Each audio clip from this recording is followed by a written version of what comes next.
Olá, sejam muito bem-vindos à palestra Como Melhorar a Sua Performance numa Entrevista de Emprego utilizando a Inteligência Emocional.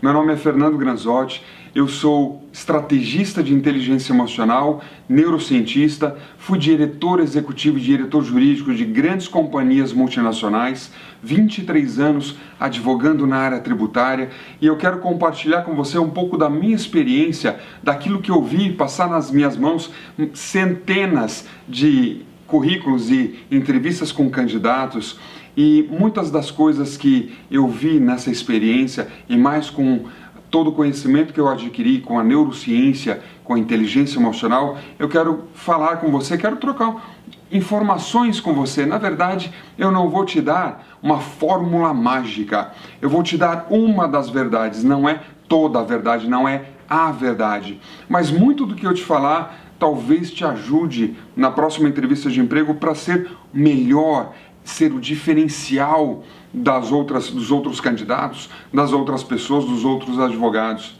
Então, a primeira coisa que eu quero falar contigo é sobre o que é uma entrevista de emprego.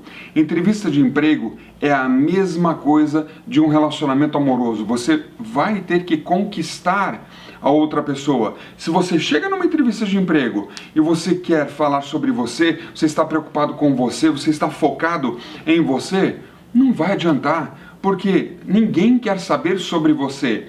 A pessoa já tem o teu currículo na mão. Quando ela for conversar com você, ela quer ouvir numa conversa uma relação de confiança, de empatia, ver se dá liga.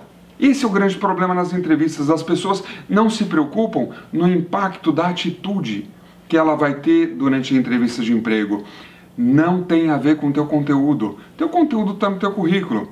Não adianta você chegar lá e citar leis, citar jurisprudência, citar julgados e falar eu fiz isso, eu fiz isso, eu fiz isso. Está tudo no teu currículo. E se não está, refaz teu currículo. Ele precisa ter as coisas mais importantes que você já fez, os desafios mais interessantes. E aí quando você chega na entrevista de emprego, qual é o teu humor, qual é a tua atitude, qual é a forma com que você se coloca na frente do entrevistador, na frente da entrevistadora? Muitas vezes a gente nem passa pelo RH, vai direto para o diretor executivo, para o diretor jurídico, para o VP. Sempre você tem, isso seja em empresa, seja em escritório, às vezes você não tem aquela barreira inicial e você é pego de surpresa de estar na frente de uma pessoa com quem, inclusive, você irá trabalhar. Como é que você vai conquistar essa pessoa? Como é que você vai dar a ela a chance de conhecer quem você é? E aí é que está um grande problema. As nossas emoções muitas vezes se colocam como barreira. Barreira porque elas não são bem utilizadas. Elas se colocam de uma forma em que eu não consigo ser eu. Eu não consigo me dar da forma como eu gostaria. Olha como é que as nossas emoções trabalham dentro da gente. Nós temos dois cérebros. Nós temos o nosso cérebro intelectual, nosso consciente, e no meio do nosso cérebro nós temos um sistema límbico, que é o nosso subconsciente. E o nosso subconsciente, que é onde está todas as nossas emoções, é a nossa usina de força. Nesse sistema límbico é onde você tem o medo, a raiva, a tristeza, o amor, a alegria, a surpresa, a aversão. Todas as 7 emoções básicas estão ali, e ali vira um caldeirão quando você se coloca numa situação em que você tem instabilidade emocional. O que é instabilidade emocional? É quando você não tem controle da situação. E numa entrevista de emprego, você tem tudo, menos controle. E aí você chega lá com todo o conhecimento, você já sabe o que você vai falar, você tem tudo pronto. Aí você chega na frente da pessoa e trava. E você começa a gaguejar, e você começa a beber água, pede um café, você não sabe o que falar, o que fazer, como se portar. Mas você já não sabia tudo isso? Esse é o grande ponto. O seu intelectual, o teu cérebro consciente, ele organiza todas as suas ideias, ele tem toda a estratégia. Só que a velocidade dele, a capacidade dele de fazer você agir, de mandar no seu sistema nervoso central, mandar nos seus músculos, no seu corpo, não é nada comparado com o que as suas emoções fazem. Por exemplo, quando você entra numa entrevista, a emoção principal é o medo. E o que que o medo te faz? O medo começa a, primeiro te dá taquicardia, você começa a suar as mãos, você começa a respirar ofegante, suas pernas começam a tremer. Por que que isso acontece? Porque o teu cérebro, ao sentir uma situação em que você tem uma instabilidade emocional, ele quer te proteger. E aí ele começa a soltar no teu sistema nervoso e também em todo o seu corpo hormônios e neurotransmissores como noradrenalina, adrenalina, cortisol, que é o hormônio do estresse. Todos essas químicas no teu corpo são feitas para você se ajustar àquela situação. O problema é que as emoções também são controladas pela parte central aqui do seu cérebro, que a gente chama de neocórtex pré-frontal, onde estão as suas decisões, onde é o seu sistema consciente que toma as decisões. Então, os seus comportamentos não são independentes das emoções, mas você pode sim controlar as suas emoções e os seus comportamentos durante uma entrevista. Como é que a gente faz isso? Primeiro de tudo, vou falar sobre o medo, que é a parte mais importante de uma entrevista de emprego. O medo ele pode fazer três coisas. A primeira coisa que o medo te faz fugir. Como assim? O medo, se por exemplo você está numa situação em que você está andando no jardim zoológico e de repente alguém começa a gritar que o leão fugiu da jaula. E aí, nesse momento, você vai fugir, você vai sair correndo. Aliás, você vai correr mais do que o Usain Bolt. Naquele dia, se você fez exercício de perna na academia, você nem vai falar, ah, não, eu não vou correr não, porque minha perna está doendo. Imagina, você vai correr desesperadamente. Por quê? Sobrevivência. O medo ele é muito bom porque ele traz essa capacidade nossa de sobrevivermos em situações de perigo, em situações que a gente talvez nem analise. Por exemplo, uma corda no chão e a gente não sabe se é uma corda ou se é uma cobra, primeiro a gente pula, depois vai analisar. Por quê? Índice de sobrevivência. É a forma como o seu cérebro é conectado para se comportar perante um perigo. E numa entrevista de emprego, é perigo. O problema não é que você age com fuga pelo medo, o medo te faz fugir. O problema é quando você começa a fugir de tudo. Você começa a fugir de enfrentamentos, você começa a fugir ou dar desculpas para não ir em alguma entrevista de emprego. Ah não, eu não queria mesmo aquela empresa. Ah não, eu acho que melhor, nossa, não vai ter entrevista hoje? Ah, tudo bem. Nossa, que bom que não vai ter entrevista hoje. Muitas vezes o medo te faz isso. Essa é uma das formas que o nosso corpo reage com base no medo. A segunda forma de reação do nosso corpo, do nosso sistema nervoso central, é que o medo também te faz paralisar, o medo te faz congelar, o medo te faz dar branco. Sabe aquele momento numa entrevista em que você chega e a pessoa te pergunta o nome e você não sabe? Por quê? Porque o teu sistema nervoso foi tomado pela amígdala. O que é a amígdala? É o centro do medo e da raiva, que fica bem no centro do teu cérebro, não é essa amígdala aqui, fica bem no centro do cérebro. E ela cuida exclusivamente de raiva e medo. E quando ela toma conta, aí acabou. O teu sistema vai todo pro brejo, você não vai conseguir falar as coisas que você gostaria, você vai tremer. Com certeza o entrevistador vai perceber que você está nervoso, vai tentar te acalmar. Para quê? Para que você tenha uma conversa, para que você possa fazer o seu melhor. Só que muitas vezes essa trava, ela decorre de outras questões emocionais que nós já passamos na nossa vida. Por exemplo, traumas que a gente teve durante a infância. Eu tive um cliente uma vez que ele teve um trauma muito grande ao fazer uma apresentação numa sala de aula, quando ele tinha seus 8, 9 anos de idade, e ele errou, mas errou assim bravamente a apresentação, e a professora começou a dar risada dele, e todos os alunos começaram a dar risada, e ele não tinha para onde ir, e ele começou a chorar, e aí todo mundo começou a dar apelidos para ele, porque ele chorou, e aquilo ficou por meses em cima dele. E aí o que aconteceu? Aquilo moldou o comportamento dele, porque as nossas emoções criam forte impacto emocional nas nossas memórias que criam os nossos comportamentos. Então o que acontece? Quando você chega numa entrevista de emprego e você já tem coisas lá atrás que te travam, é muito provável que você também vai travar.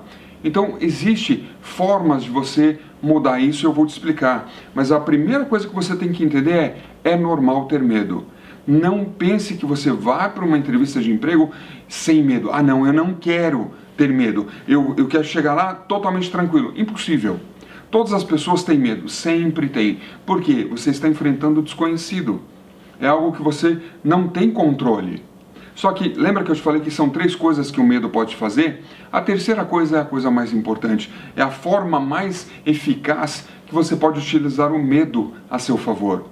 O medo, ele pode te dar coragem. O medo pode te fazer agir. E o medo com ação é igual a coragem. Coragem não é uma emoção.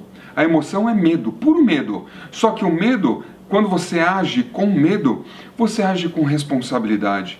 Porque se eu não tivesse medo, eu falo, eu não tenho medo. Então eu posso pegar meu carro e dar 180 por hora na 23 de maio. Não tem problema, não tenho medo. Na verdade, eu sou um irresponsável. O medo me faz olhar e ter maiores critérios para definir qual é o meu comportamento naquela situação. Muitas vezes nós entramos em situações que a gente não espera. E está tudo bem ter medo. Uma pessoa, por exemplo, que pula de paraquedas, é uma pessoa super corajosa. Por quê? Porque ela foi lá e quando ela ficou lá na borda do avião e foi pular, ela estava morrendo de medo. E ela pulou. E pura coragem, essa é a grande sacada.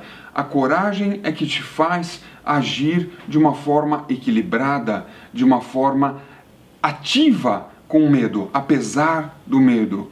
Só que então eu vou te dar uma dica super interessante de como você utilizar o medo a seu favor. Primeiro de tudo, quando você tem medo e o medo é alto e você enfrenta esse medo com coragem, o teu nível de satisfação por ter agido apesar do medo é exatamente na mesma proporção. Uma pessoa que pula de paraquedas, minha esposa pulou 2 vezes e eu estava lá embaixo esperando ela chegar. E quando ela pulou, ela estava com medo, muito medo, claro que sim.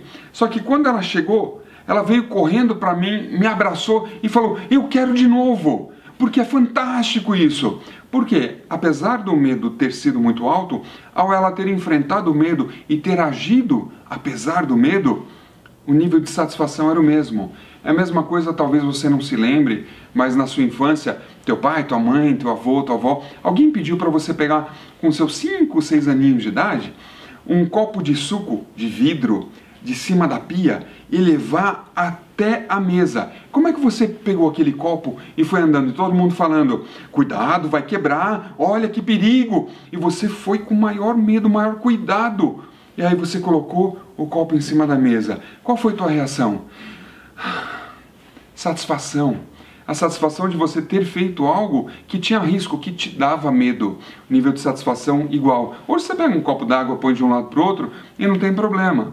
Como também, a cada entrevista de emprego que você fizer, você vai melhorando o seu nível de controle da quantidade de medo que você sente. Mas você não vai perder o medo, porque sempre é uma incerteza. Só que olha que coisa também muito interessante. A reação fisiológica do medo, lembrando que as emoções, elas são todas fisiológicas. Tudo que acontece no seu estado emocional descarregam em você reações fisiológicas. Então, de tremer a perna, de ficar com a barriga gelada, as costas geladas, a mão suando, ofegante, todas essas reações são baseadas no que o medo faz com o seu corpo. Então, são reações fisiológicas. Só que tem uma coisa interessante. Na neurociência, a gente conseguiu provar que o medo e o entusiasmo possuem a mesma reação fisiológica dentro de você. E o entusiasmo, ele é baseado na emoção básica alegria. Então, quando você tem um medo, uma situação de medo numa entrevista de emprego, você pode falar, eu estou entusiasmado. O medo e o entusiasmo têm a mesma reação fisiológica. Então, onde é que está a diferença? Nos seus pensamentos. Nossos pensamentos são coisas que nós podemos criar. Se você pensa, se eu falar para você, pensa no elefante branco, você vai pensar no elefante branco. Se eu falar, pensa no elefante azul, vai vir na tua mente o elefante azul. Os seus pensamentos são criados por você.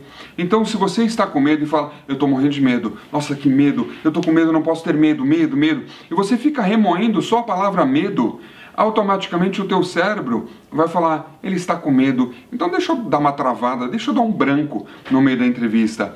É muito diferente de você falar, caramba, eu estou entusiasmado por essa entrevista, vai ser muito boa. Ou uma palestra que você vai fazer, qualquer coisa que você vai se colocar numa situação de desequilíbrio emocional, vai te dar ou medo ou entusiasmo. É sempre uma escolha sua. Então, quando você, por exemplo, vai andar de montanha-russa, dá medo, mas é entusiasmado também que você vai. Não é uma forma de fuga. Você vai enfrentar e você fala, eu tenho coragem. Quem vai pular de paraquedas está com medo, mas está entusiasmado, porque é um ato de felicidade. Então você pode escolher ir para uma entrevista de emprego com muito entusiasmo. E isso brilha nos seus olhos.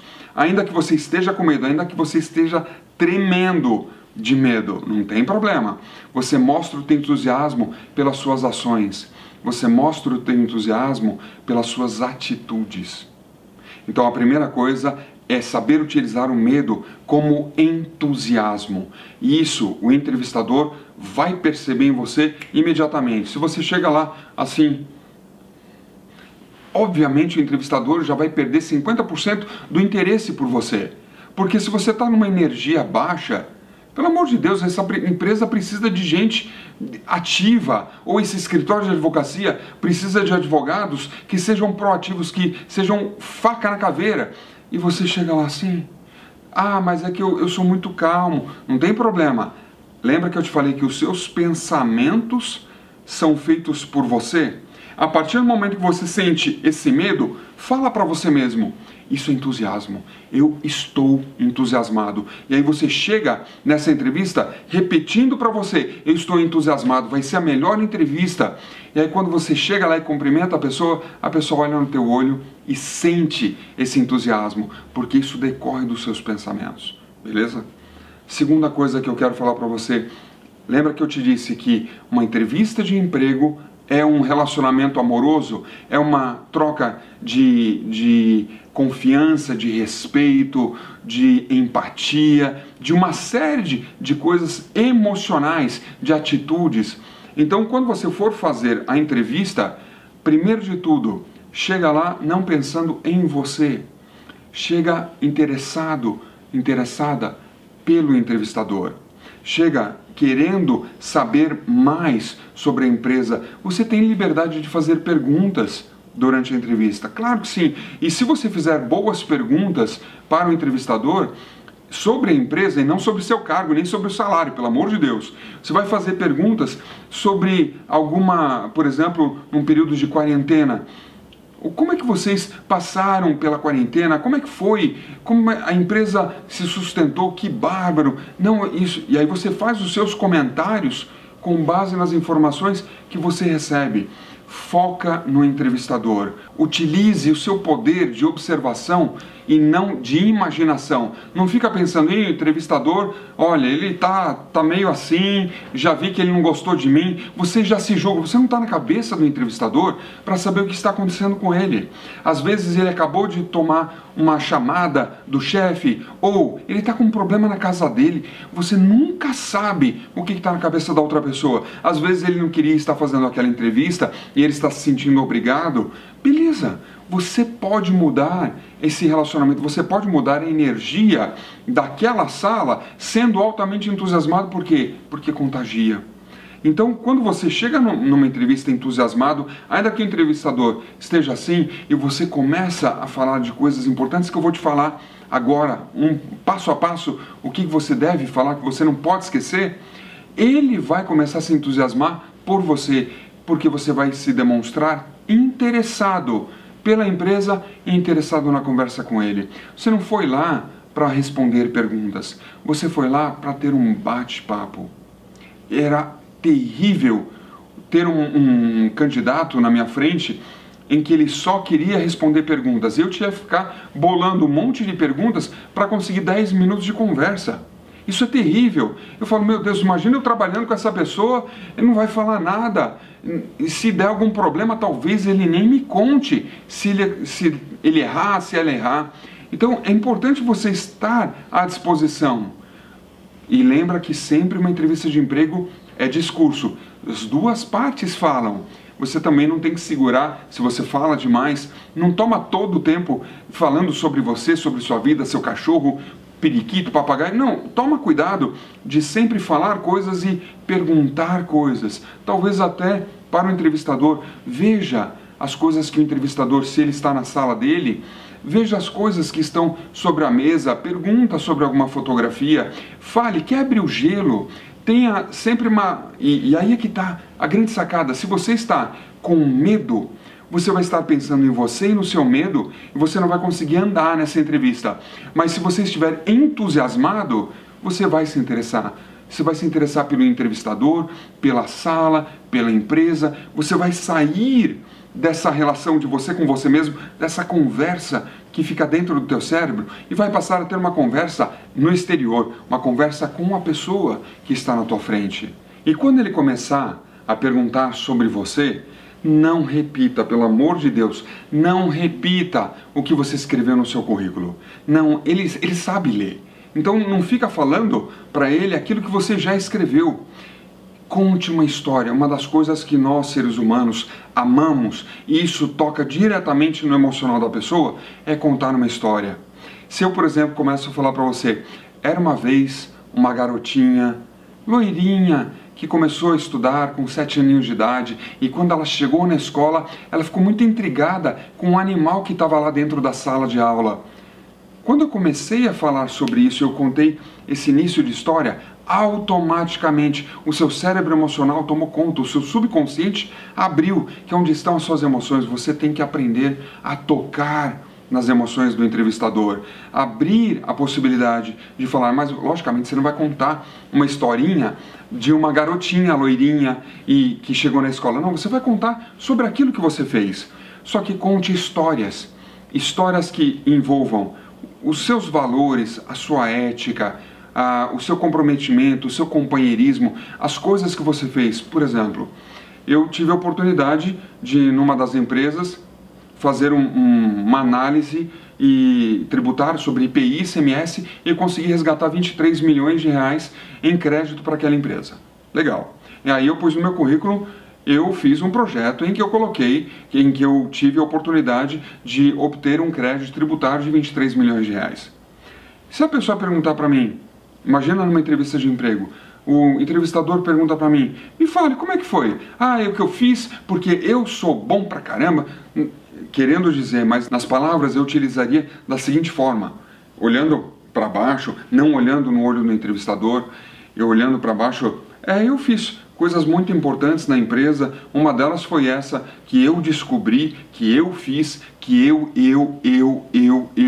É muito, muito perigoso quando você quer ser maior do que você é. Ninguém faz nada sozinho. Nenhum projeto na sua vida você fez sozinho. Ainda que você fale, mas fui eu que pensei na tese e na ação. Mesmo assim, você não fez sozinho. Você fez ouvindo outras pessoas, discutindo com outras pessoas. Então, você tem que dar a chance do entrevistador entender que você não é egocêntrico, que você não é o sabe-tudo. Então, num caso desse, eu ia falar exatamente o que aconteceu.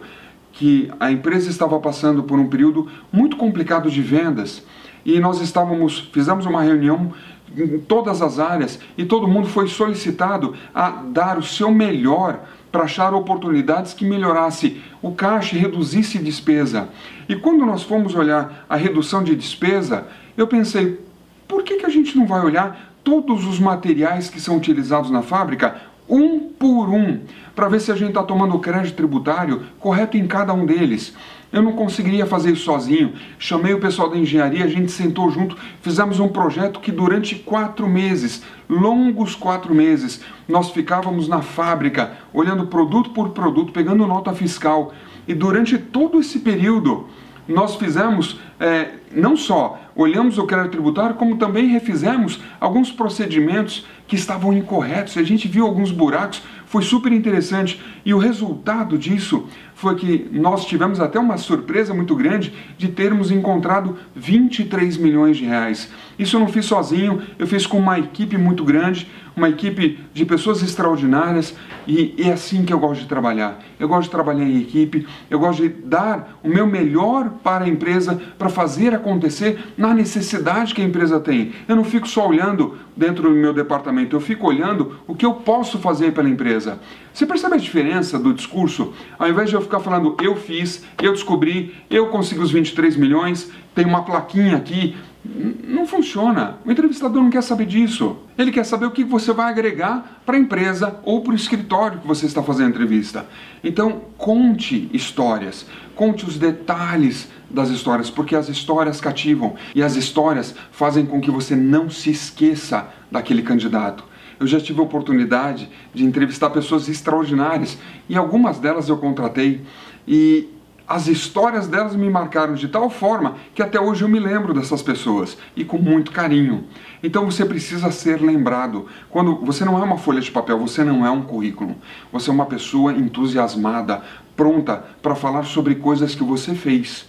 E durante a sua entrevista, esteja aberto a qualquer tipo de pergunta. E aliás, eu vou te falar numa das perguntas que eu utilizava para trazer o emocional dos candidatos um pouco mais à flor da pele. Eu perguntava para eles sobre o currículo mortis. Todo mundo pergunta sobre o currículo vitae. Eu perguntava, qual é o teu currículo mortis?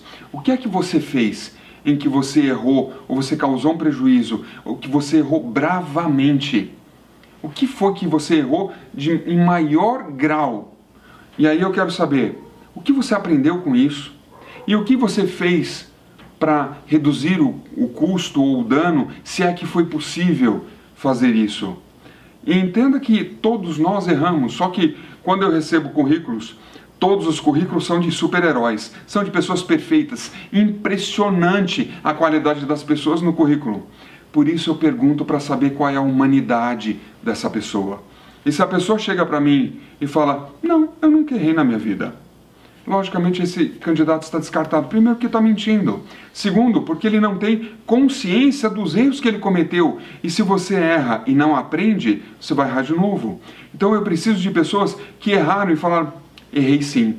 E tenham a coragem e a honestidade de falar para mim o que errou. E quando a pessoa tem essa disponibilidade, essa entrega, essa transparência, a conexão entre o entrevistador e o entrevistado chega num nível altíssimo, porque eles começam a trocar até algumas confidências do que o outro também já errou. Eu já perdi prazo, eu perdi, consegui resolver uma parte? Sim. Outra? Não, eu errei. E eu errei bravamente. 23 anos de advogado, e nos 23 anos eu errei em vários pontos na minha carreira. Só que eu tenho que falar e eu tenho que ser aberto para isso. Ah, mas se eu falar que eu errei, eles não vão querer me contratar. Vão sim. Porque ao falar que você errou, ao falar como você errou, o que você aprendeu, que procedimentos você criou para que isso não acontecesse de novo, essa é uma pessoa que eu quero na minha empresa. É uma pessoa que encontra soluções, é uma pessoa que aprende com os erros, mas não fica chorando no canto. Não, ela aceita o erro, ela assume a sua responsabilidade, é a autorresponsabilidade. E aí essa pessoa tem a capacidade de chegar para um diretor, para um vice-presidente e falar, eu errei e a gente precisa resolver isso imediatamente. O erro acabou de acontecer.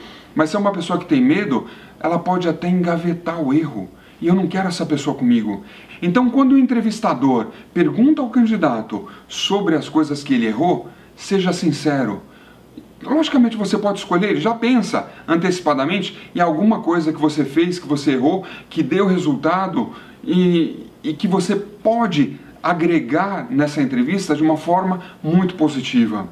Outra coisa muito importante durante a entrevista, que isso também conecta o seu interesse. Lembra que eu te falei de entusiasmo, que é a sua parte emocional, da alegria nesse relacionamento com o entrevistador? Quando você fala sobre a empresa, sobre o escritório, sobre coisas que você descobriu dos sócios do escritório de advocacia ou do presidente da empresa ou da atuação da empresa em alguma área específica que não está óbvio no site da empresa, que você teve que procurar, quando você traz essa informação, o entrevistador ele fica deslumbrado, porque ele fala, essa pessoa está interessada. E essa é a grande diferença das entrevistas com pessoas medíocres e estou usando medíocre como no dicionário que medíocre e médio é sinônimo. Então são candidatos medíocres. Eles chegam lá despreparados, eles chegam lá achando que é só entregar o currículo e falar, olha, esse sou eu. Não funciona assim. O que você tem de capacidade de fazer mais do que as outras pessoas? Qual é a importância que você vai dar para essa vaga que você está disputando? Se fosse a última vaga de emprego na face dessa terra que você tivesse que conseguir, você faria um esforço diferenciado? E por que a gente não faz isso no nosso dia a dia? Porque a gente entra na média, a gente faz o que todo mundo faz. E isso não funciona, você tem que ter a capacidade de olhar para dentro de você e falar, qual é a minha capacidade? Qual é o meu nível? Até onde eu posso ir? Nós, pelos comportamentos e da forma como nós fomos programados durante toda a nossa vida, nós fomos sendo encaixotados nos nossos comportamentos. A gente muitas vezes tem medo de falar não, muitas vezes a gente rejeita certas pessoas. Por quê? Porque nós aprendemos assim. Nós somos moldados desde que nascemos pelas nossas emoções e pelos comportamentos das pessoas que nós mais amamos, nossos pais, nossos avós, as pessoas que nos ajudaram, que nos criaram. Tudo que nós fizemos foram comportamentos aprendidos. E isso tudo molda o comportamento que a gente tem. Então, se você acha que você não é tão bom, é porque alguém te falou que você não é tão bom, alguém te ajudou a encaixotar. Só que não sei se você sabe, mas a diferença genética sua e do Barack Obama é de menos de 0,5% intelectual. A diferença genética tua e de uma pessoa que também mora debaixo do viaduto, debaixo da ponte, é de menos de 0,5%. Então qual que é a grande diferença entre todos nós? Nós nos adaptamos. Nós nos adaptamos à nossa vida, à nossa renda, ao nosso estilo de se vestir. Nós nos adaptamos a absolutamente tudo, inclusive ao quanto nós nos julgamos bem ou mal, o quanto a gente pega a chibata e a gente se bate. E todas as vezes que você faz isso com você, isso aparece numa entrevista. Se você chega com uma atitude de medo, porque você acha que você não é bom o suficiente para aquela vaga, vai dar problema. Claro que vai, você não vai conseguir a vaga. Agora, se você chega e coloca toda a tua energia, você faz o seu melhor, você utiliza o medo com entusiasmo, você fala das suas histórias, você observa, não fica imaginando, não fica com aquela conversinha dentro da tua cabeça, você observa e pergunta para o entrevistador sobre ele, sobre a empresa, você fala dos seus erros, você fala do teu currículo mortis, você fala das coisas que você descobriu sobre a empresa. Essa vai ser uma das melhores entrevistas que o entrevistador vai ter naquele dia, com absoluta certeza. Porque os candidatos medianos não fazem isso. Se empenha, se doe para fazer o seu melhor, mas... E aí é uma pergunta que eu te faço. Você pode falar, mas eu faço o meu melhor. Eu acho que eu faço o meu melhor.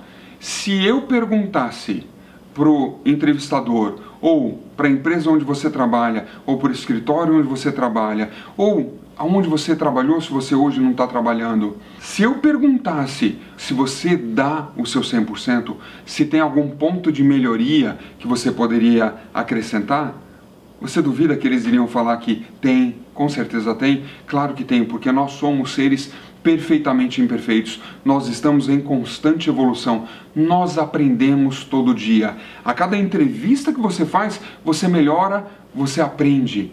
Só que você só melhora e aprende se você aceita que não foi tão boa, mas eu não vou aceitar esse nível. Eu quero subir de nível. Eu quero me tornar uma pessoa melhor. E conforme você vai melhorando e você atingiu patamares excelentes, você não pode descer o teu nível. Não entra na zona de conforto, não entra naquele ponto de, não, eu já consegui um emprego e agora tá bom, eu vou fazer a minha média, porque eu consigo fazer tudo nesse horário de trabalho, eu não vou pensar em coisas diferentes. Não, use o entusiasmo da mesma forma como você se entusiasmou no primeiro dia que você encontrou a pessoa que você ama. Quando você, naquele momento, você se identificou com a pessoa, como é que você fez? Você deu tudo de si para conquistar aquela pessoa. Qual é o grande problema, tanto nos casamentos, como nos empregos, como nas entrevistas? A gente faz tudo para conquistar naquele primeiro momento. E depois que a gente começa a trabalhar, as pessoas falam: acho que eu errei de contratar essa pessoa. Na entrevista ele falava que ele era tudo isso, mas olha a energia que ele está. Ele está fazendo tudo na média, não está naquela velocidade, naquela empolgação, naquela energia, naquela dedicação, naquela entrega. Então não se esqueça, em tudo que você for fazer, mantém um nível acima do mediano, mantém o seu extraordinário, dê a você o diferencial. Nós temos 1.200.000 advogados hoje no Brasil. Você não é mais um, você não é mais uma. Qual é o cargo que você quer? Qual é a posição que você quer? Qual é a empresa que você quer trabalhar? Quando você começa a pensar nisso e você começa a ter dentro de você um desejo, esse desejo começa a criar, mas tem que ser um desejo fundamentado, tem que ser um desejo real, não como eu vou ficar bonito na foto se eu estiver trabalhando nessa empresa ou nesse escritório. Não, tem que ser algo que você entende que vai te motivar, ainda que você tenha frustrações, ainda que você tenha dificuldades. São coisas que vão fazer o diferencial na sua vida. Então, veja, durante tudo que você tem feito hoje, o quanto você tem dado o total da sua energia, ou você tem se empenhado ao máximo, ou você está fazendo um pouquinho só acima da média. Essa é uma das coisas que os entrevistadores pegam na primeira. Eu pegava. Então, minha recomendação é: usa tudo isso que eu te falei com critério, mas faz a tua parte. Eu não posso fazer por você. As escolhas são suas. Se você quiser utilizar isso para bem, ótimo. Vai funcionar porque funcionou para mim, funcionou para muitas pessoas, para muitos clientes que eu já ajudei na parte de inteligência emocional. Mas é uma escolha. Eu não mudo ninguém, eu não posso mudar você. Eu confio em você, eu acredito em você. Independentemente das outras pessoas acreditarem em você, você tem que acreditar em você. Você tem que ter a capacidade de falar: independentemente da minha formação, da faculdade que eu fiz, da minha experiência, eu vou chegar lá e vou falar: essa pessoa precisa de mim. E isso aconteceu comigo numa das minhas entrevistas de emprego, aliás, na minha primeira, em que eu cheguei na entrevista, eu era um advogado júnior que tinha acabado de me formar, e a entrevista era para advogado sênior. E eu me inscrevi e falei: vou lá, onde já se viu. E aí, na entrevista, teve uma dinâmica de grupo com 64 pessoas, e nessa dinâmica eu me destaquei como advogado júnior. E aí o diretor, ele falou: eu queria abrir a vaga para advogado sênior, só que eu gostei demais do Fernando, então eu vou mudar a vaga para advogado júnior para que o Fernando possa entrar aqui na empresa. Então você faz a sua vaga, você faz a empresa ter necessidade de você, você faz o escritório ter necessidade de você, mas isso depende da sua escolha. Se você ficar acreditando no que as pessoas te falam, naquilo que as pessoas tentam te convencer do que você é muito mais do que eles falam, mas eles tentam te convencer que você não é tanto assim. Por quê? Porque se você for muito melhor do que eles vão se sentir incomodados, porque eles também têm essa capacidade. Usa tudo isso, sucesso para você!